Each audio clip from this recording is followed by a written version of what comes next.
All right, welcome to our explainer. Today, we're diving into a source that takes on one of the most recognized images in the entire world, the face of Jesus Christ. We're breaking down the arguments from Dr. Malachi Z. York's What Race Was Jesus?, a work that says the popular image of a white Christ isn't just wrong, it's a deliberate and profound deception. The source material kicks things off with this really powerful question to get right to the heart of its argument. The idea here is that religious imagery isn't just art, it's a psychological tool. It can shape society, self-esteem, and even the hierarchies of power we live with every day. So, the source argues the image of a white Jesus isn't some simple historical accident or just an artist's choice. No, it frames this image as the first move in a deliberate, centuries-long campaign of psychological warfare. And this, right here, is the core thesis. Dr. York argues that showing divinity as white is a form of mental programming. It subconsciously teaches people, over generations, to connect whiteness with authority and power. The source claims this was done specifically to maintain the inferiority of what it calls the Nuwaubian people, who it defines as the original black race, and to keep them in a state of mental subjugation. So, these are really the pillars of the whole argument we're going to explore. First, the image is a lie. Second, that lie has a racist purpose. Third, the goal of this work is to wake people up to that reality. And finally, it draws this really sharp line between what it calls the Roman system of Christianity we see today and what Jesus actually taught. So how in the world does the source build such a radical case? Well, it doesn't just critique art. It goes straight to the scripture itself, arguing that the very words we've been reading for centuries have been fundamentally mistranslated. To really get what's going on here, you have to understand this key term, right translation. This is Dr. York's own retranslation of Bible verses. He claims that his version restores the original, true meaning that was intentionally hidden in versions like the King James Bible. And this slide is a perfect example of that idea in action. Just notice the difference. The King James Version says Canaan will be a servant of servants. Simple enough. But the source's right translation adds a critical phrase, the albino. That one addition becomes the genetic and racial cornerstone for the entire argument that follows. So from that point on, the source uses its right translations to build a whole new racial cosmology, a completely different origin story for the white race, one that's rooted not in evolution, but in a very specific biblical curse. This is really the central question the source tries to answer. It completely rejects the idea of multiple, simultaneous origins. Instead, it proposes that there was a single, original human race, and all others, well, they were a deviation from that. According to this text, humanity began with just one race, which it calls Nuwaubian. It points to scripture that says man was created from the earth, or black mud, to argue that the first human was therefore black. And for a time, the source claims, this was the only race on the planet. So, how did that change? The text lays out this really specific sequence of events. After the flood, Noah gets drunk. His son Ham sees his nakedness, which the source treats as this incredibly grave sin.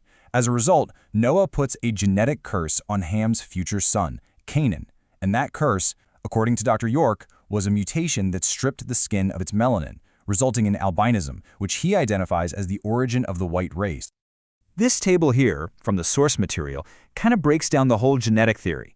It frames Nuwaubian traits like dark skin and curly hair as genetically dominant, and the traits of the Canaanites like pale skin, straight hair, and blue eyes as recessive traits that are the direct result of this genetic curse of albinism.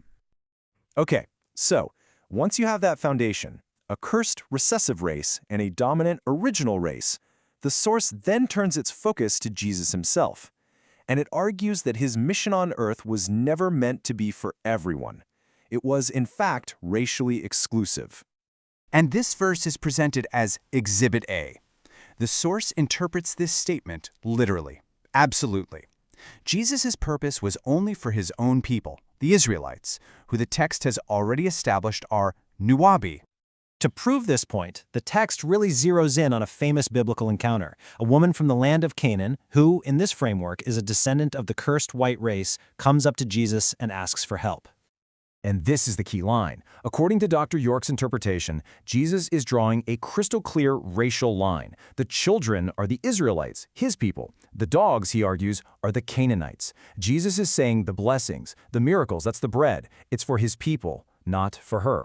Now, you might remember her daughter is eventually healed, But the source makes a crucial distinction here. It claims Jesus never performs the miracle himself. He says to her, "Great is thy faith. Be it unto thee even as thou wilt." Dr. York argues it was her own powerful faith that healed the child, and that Jesus himself held to his racially exclusive mission by refusing to intervene directly. So to kind of sum up the source's depiction, Jesus was a black man from the tribe of Judah. His family line goes all the way back to the original black man, Adam. He strictly followed laws that forbade mixing with the cursed Canaanite race, and his divine mission was only for his own people. And this brings us right back to where we started. Because if, as the source argues, Jesus was a black Messiah with a racially defined mission, well then the image of a white European Christ isn't just an inaccuracy, it's a complete inversion of the truth. The source presents this as a battle between two images. On one side, you have what it calls the image of the beast, the pale European Jesus of Western art, which it says is a tool for oppression.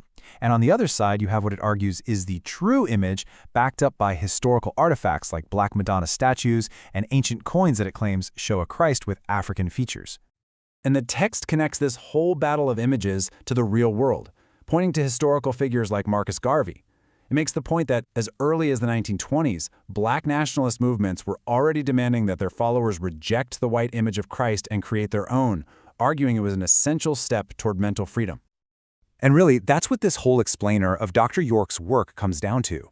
It forces us to ask a question that's not just about one religious figure, but about all historical representation.